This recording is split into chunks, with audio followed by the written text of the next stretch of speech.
Bismillahirrahmanirrahim. Assalamualaikum warahmatullahi ta'ala wabarakatuh. Bismillah, alhamdulillah, Allahumma salli ala Sayyidina Muhammad wa ala ali Sayyidina Muhammad. Allahumma salli ala ruhi Sayyidina Muhammadin fil arwah wa ala jasadi fil ajasad wa ala qubrihi fil kubur wa ala suratihi al-zahira wal batina fi suwar wa ala alihi wa sahbihi ajma'in. Amma ba'd. Pemirsa Pelita Hati Ramadan TV Tabalong rahimakumullah, soimin, soimat, muslimin, muslimat dimanapun berada. Alhamdulillah, tiada henti-hentinya kita bersyukur kehadirat Allah subhanahu wa ta'ala atas nikmat iman, Islam, karunia pemberiannya kepada kita. Semoga berkat Rasulullah kita selalu diberikan kesehatan, nikmat umur yang berkah dalam taat ibadat kepada Allah. Amin, Allahumma amin. Baik pemirsa Pelita Hati bulan suci Ramadan rahimakumullah dimanapun berada. Salah satu nikmat yang Allah berikan kepada kita sebagai hamba-hambanya, dan kita bersyukur kepada Allah dipertemukan di bulan suci yang penuh berkah ini, yaitu bulan suci Ramadan, di mana Allah subhanahu wa ta'ala melipat gandakan amal ibadah ketaatan di dalamnya. Beribadah yang wajib dilipat gandakannya menjadi 70 lipat kali ganda. Sementara ibadat sunat apapun itu, semuanya dilipat gandakan seolah-olah ia mengerjakan ibadat yang wajib. Alhamdulillah, ibadah mahdhah berupa shaum atau puasa ini karunia terbesar kepada kita. Sebab apa? Berapa banyak orang-orang yang berada di alam kubur itu mendambakan dan mengharapkan supaya dikembalikan lagi untuk hidup di dunia ini, tiada lain untuk mengabdi dan beribadah kepada Allah subhanahu wa ta'ala. Jadi kita memiliki karunia, kesempatan, yang mana kesempatan itu sudah dilewati oleh orang-orang yang berada di alam kubur. Nikmat shaum ini Allah wajibkan, yang mana dahulu, jadi nyamannya kalau kita pandai bahasa Banjar lah, kalau dahulu itu proses pelaksanaan ibadah shaum puasa ini dari waktu imsak sampai terbenam matahari, terus berlanjut berbuka puasa sampai isya. Itu di awal-awal Islam itu komunitas muslimin kada dibolehkan lagi untuk makan, minum, bahkan berhubungan badan sama pasangannya. Kemudian turun perintah Allah lagi yang menghalalkan hal tersebut hingga waktu dini hari atau waktu imsak, senada dengan firman Allah, uhillat lakum lailatus siyami rafasu ila nisaikum. Dihalalkan pada malam puasa itu untuk kembali bercampur dengan pasangannya. Alhamdulillah, Allah subhanahu wa ta'ala mewajibkan perintah shaum ini di tahun kedua Hijriah, di bulan Sya'ban. Jadi kalau kita tarik histori sejarahnya itu sebanyak 9 kali Rasulullah SAW melaksanakan ibadah puasa, karena beliau wafat di tahun ke-11 Hijriah. Kemudian hakikat daripada puasa itu kada lain, ya kah? Bukan hanya sekadar menahan makan, minum, menjauhi dari perkara yang diharamkan oleh Allah. Namun bagaimana ibadah shaum, ibadah puasa itu bisa memanage atau mengatur suasana hati kita agar lebih baik lagi. Jadi bahasa sederhananya itu, dengan puasa ini apakah diri kita sebagai hamba Allah ini bisa menjadi sosok insan yang mulia di sisi Allah. Kemudian dengan ibadah shaum itu apakah berisi imbas, imbas positif di dalam beraktivitas selanjutnya. Bayangkan Bian, puasa 1 bulan ini jar ulama diharapkan bisa mewarnai 11 bulan berikutnya. Nah, Lebih daripada itu, supaya kita ini menjadi sosok-sosok sebagaimana difirmankan Allah di penghujung ayat 183 dari surat Al-Baqarah, la'allakum tattaqun. Menjadi sosok orang yang bertakwa kepada Allah. Jadi dengan puasa ini, apakah menambah nilai ketakwaan kita kepada Allah? Kemudian apakah lagi dengan puasa ini malah menjauhkan kita dari Allah? Nah, tujuan dengan berpuasa ini hakikatnya tiada lain menjadikan kualitas hati kita menjadi mukmin yang sejati, yaitu la'allakum tattaqun. Kemudian kalau kita lihat, puasa itu adalah hakikatnya menikmati yang kada nyaman, menikmati yang tidak nikmat, tidak menikmati yang nikmat. Kan ada dua situ. Satu, menikmati yang tidak nikmat. Yang kedua, tidak menikmati apa? Yang kedua tadi, satu, menikmati yang tidak nikmat. Yang kedua, tidak menikmati yang nikmat-nikmat. Contoh, makan, minum, kemudian bakumpul lawan bini, bakumpul lawan laki dengan pasangan, itu nikmat, halal. Tetapi itu barataan kita dilarang. Jadi tidak menikmati yang nikmat. Sebaliknya kita disuruh menikmati yang tidak nikmat. Apa? Dengan berpuasa kita kada makan, kada minum. Nah, di situ pian tahunya kayaknya segelas air putih, seteguk air putih saat kita puasa. Masya Allah, tabarakallah, nikmatnya itu di situ kelihatan. Waktu kita kada puasa, melihat banyu putih, ada banyu teh, kita memilih banyu teh, milih banyu es. Tapi saat kita puasa, melihat banyu putih aja tuh, berharganya luar biasa, pian. Nah, Masya Allah, tabarakallah. Disinilah hakikat itu tadi, Allah Subhanahu wa Ta'ala ingin melajari lawan kita dalam beragama khususnya, bahkan dalam menapaki kehidupan di dunia ini. Apakah selanjutnya kita ini menjadi sosok-sosok orang yang sukses bukan hanya di dunia, lebih-lebih kita mengharapkan sukses di akhirat. Ada kata-kata di situ. Apa kata-katanya? RHS. Nah, RHS ini artinya Ramadan harus sukses.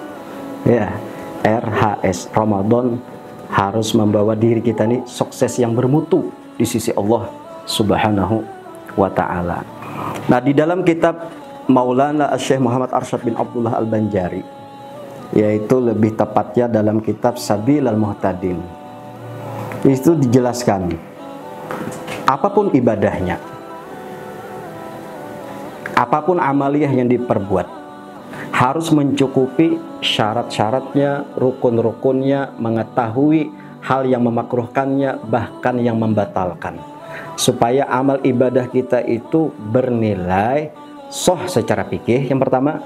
Yang kedua, diterima secara tasawufnya. Bukan ibadah itu hanya sekadar gawi, asal-asal aja bahasa kita. Tapi lebih daripada itu, supaya ibadah kita itu diterima. Saat kita terkumpul di dalamnya itu syarat, rukun, menjauhi dari yang membatalkan, menjauhi yang dimakruhkan, memperbuat dan menghiasinya dengan amaliyah sunnah-sunnah, bahkan dengan adab-adabnya. Nah, sebagian daripada perkara yang membatalkan saum itu atau ibadah puasa itu disebutkan di dalam kitab yang dikarang oleh Abuya Tuan Guru Muhammad Syukri bin Haji Unus, bahwasanya di antara faktor-faktor yang membatalkan puasa itu, yang pertama secara zahiriyahnya, hendaklah seseorang itu meninggalkan dan menjauhi perkara yang membatalkannya. Satu, masuk ain atau benda dunia ke dalam rongga daripada rongga-rongga yang terbuka. Secara langsung, sadar, bahkan dengan sengaja, itu membatalkan. Rongga yang terbuka, mulut, telinga, kedua hidung, kemudian kemaluan depan dan belakang. Apapun masuk ke dalam rongga di situ maka membatalkan. Terus kalau misal ada yang bertakun, ya kan, orang bersuntik itu kayak apa? Misalnya kan bersuntik ini bukan pada tempat atau rongga yang terbuka.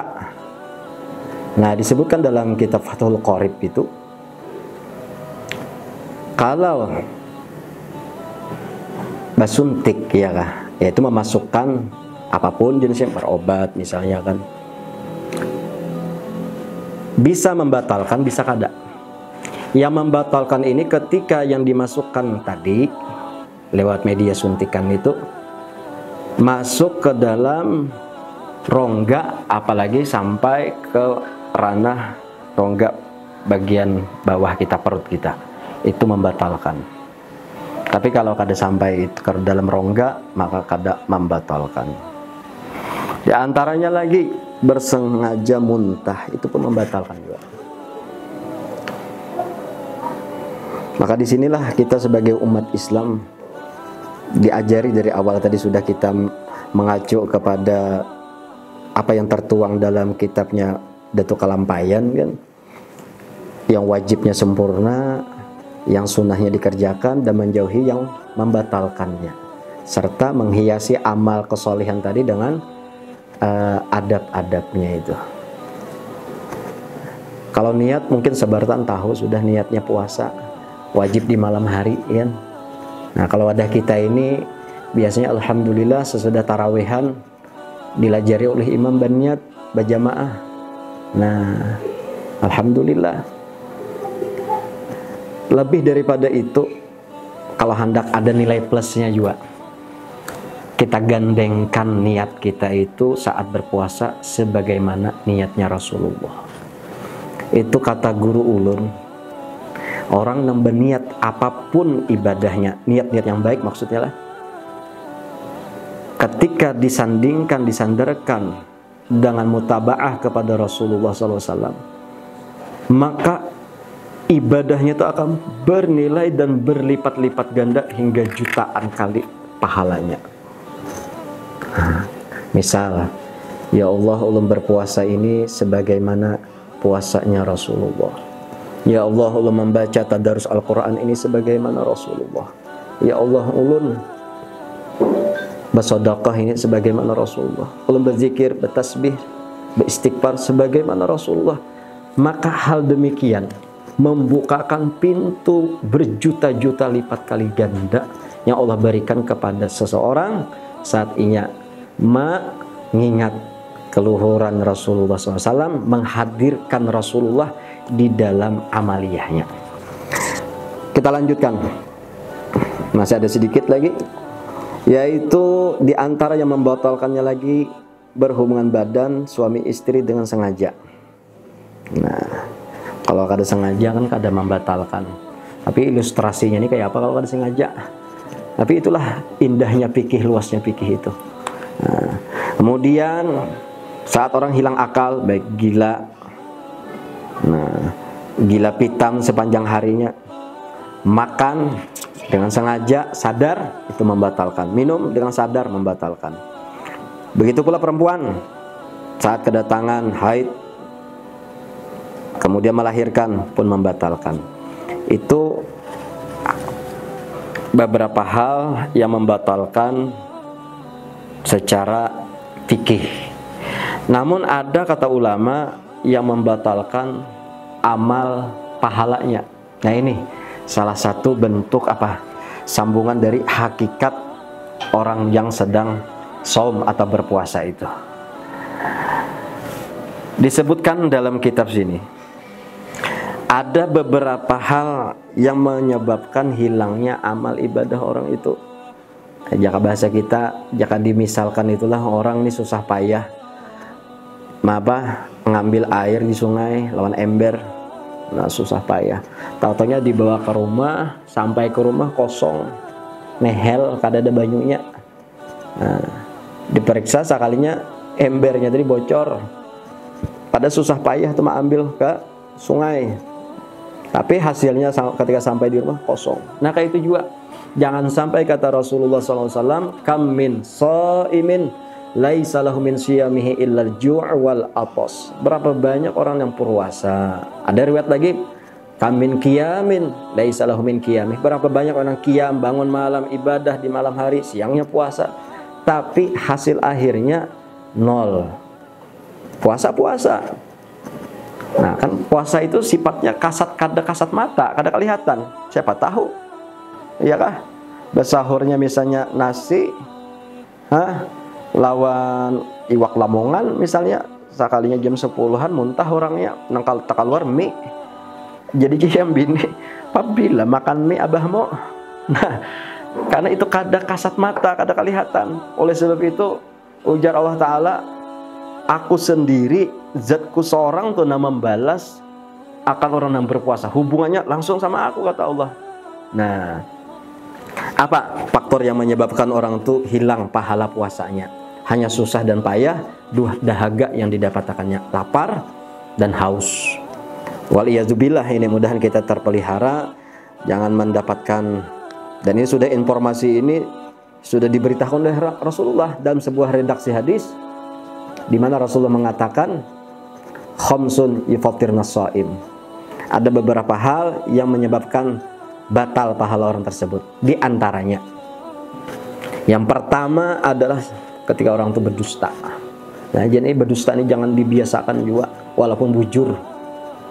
Berdusta itu rata-rata yang kada bujur, tapi digagayai ke bahasa Banjarnya itu bagagayaan, mengkawajangan kita. Apalagi saat berpuasa. Kita masuk di situ menggibah, menggunjing, menggosip, ya kah? Lalu ada betakun misalnya, aku puasa nah, aku kadang menggibah orang, kadang menggunjing orang, karena malam aja bila sudah berbuka aku hanya menggunjing. Nah, itu sama juga, jangan. Tetap jangan sampai kita. Makanya di dalam kitab Azkar Imam Nawawi itu ada bapander di sini. Bila ada orang manggawi, berbuat, kelakuan di hadapan kita, iyakah hal-hal yang merusak amal ibadah puasa kita, khususnya ucapakan ya Imam Nawawi, inni shaim, aku puasa. Ada orang bagayaan, bapandera, menggayambat orang-orang ini macam-macam, iyakah? Ya sudah, maaflah, aku ke manakah tinggalkan, aku puasa. Itu saat kita mau ucapkan. Tapi ada lagi pendapat ujar Imam Rafi'i, iyakah? Kalau kita kada mau ucapkan, cukup dalam hati, ini shaim, aku puasa. Nah, pemirsa Pelita Hati rahimakumullah dimanapun berada, intinya puasa ini kita dambakan kehadirannya. Saat selesai puasa kita bersedih. Itulah sifat seorang mukmin saat ketika ia menyambut, melaksanakan ibadah saum puasa tersebut. Bahkan salafus saleh zaman dahulu, mereka menyiapkan diri 6 bulan sebelum puasa. Jadi kalau 6 bulan itu kita runut ke belakang, dimulai dari bulan Rabiul Akhir. Rabiul Akhir, Jumadil Awal, Jumadil Akhir, Rajab, Sya'ban, Ramadan. Nah, apa kelakuan mereka di 6 bulan ini? Mereka berdoa kepada Allah, ya Allah, pertemukan kami dengan bulan suci Ramadan. Nah, saat selesai bulan Ramadan, mereka berdoa lagi 6 bulan berikutnya. Jadi Ramadan, Syawal, Zulqa'dah, Zulhijjah, Muharram, Safar, Rabiul Awal. 6 bulan berikutnya setelah bulan suci Ramadan, mereka berdoa lagi.